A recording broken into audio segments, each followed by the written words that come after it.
Kalau kita lihat jalanan sekarang, mobil udah kayak semut, di mana-mana ada. Dulu, punya mobil itu dianggap barang mewah dan cuman orang kaya yang bisa punya. Tapi sekarang hampir semua orang punya mobil pribadi. Kok bisa? Yuk kita bahas.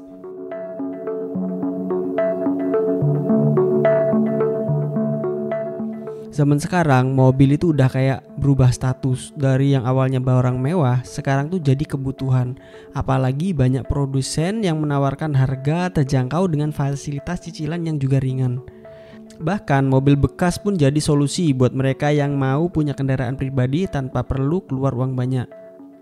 Selain itu, gaya hidup kita juga udah berubah. Mobil itu bukan cuma sekedar buat transportasi, tapi juga jadi simbol kenyamanan.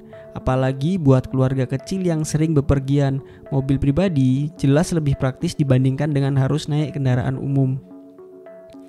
Teknologi juga nggak ketinggalan jadi faktor penting. Sekarang mobil-mobil udah makin canggih, irit bahan bakar, bahkan ada yang pakai tenaga listrik. Harga bensin makin mahal, tenang, banyak mobil hemat energi yang bisa jadi solusi. Salah satu faktor pendorong kenapa masyarakat sekarang jadi lebih mudah memiliki mobil adalah pembayaran yang semakin fleksibel. Kalau dulu beli mobil harus cash atau kredit panjang, sekarang pilihannya makin banyak. Mau bayar cash langsung bisa, mau dicicil dengan bunga ringan juga oke. Bahkan ada juga skema bayar 2 kali atau opsi bayar di akhir tenor. Ini bikin orang dengan berbagai kondisi keuangan bisa punya mobil. Perubahan zaman juga membuat infrastruktur mendukung kalau kita punya kendaraan. Sekarang jalan tol ada di mana-mana, bikin perjalanan jauh menjadi lebih nyaman.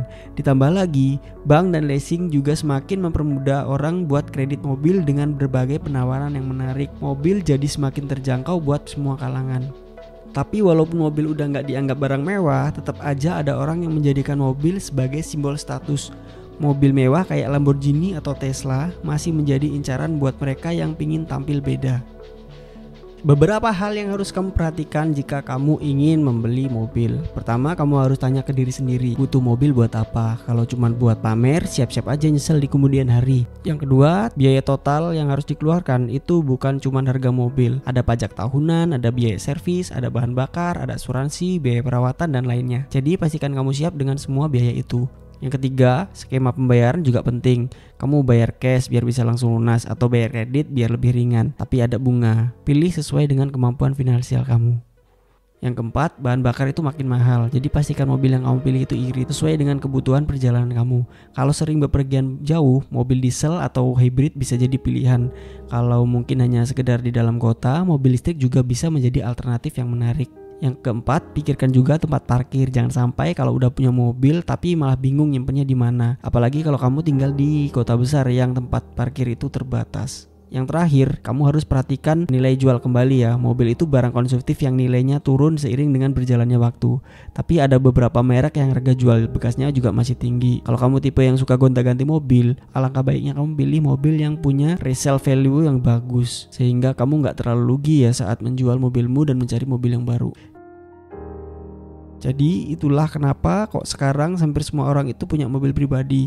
Mulai dari harga yang terjangkau, teknologi yang makin canggih, sampai skema pembayaran yang semakin fleksibel, bikin mobil ini jadi semakin mudah dimiliki. Nah, gimana menurut kamu? Apakah mobil itu masih menjadi barang mewah di zaman sekarang? Tulis pendapatmu di kolom komentar di bawah ya. Mungkin itu aja video kali ini. Kalau suka dengan video ini, jangan lupa tinggalkan like, share, dan juga channelnya di subscribe ya. Kalau masih ada pertanyaan, kritik, atau saran terkait video selanjutnya, silahkan tambahkan di kolom komentar di bawah. Terima kasih telah menyaksikan. Kita ketemu di video selanjutnya.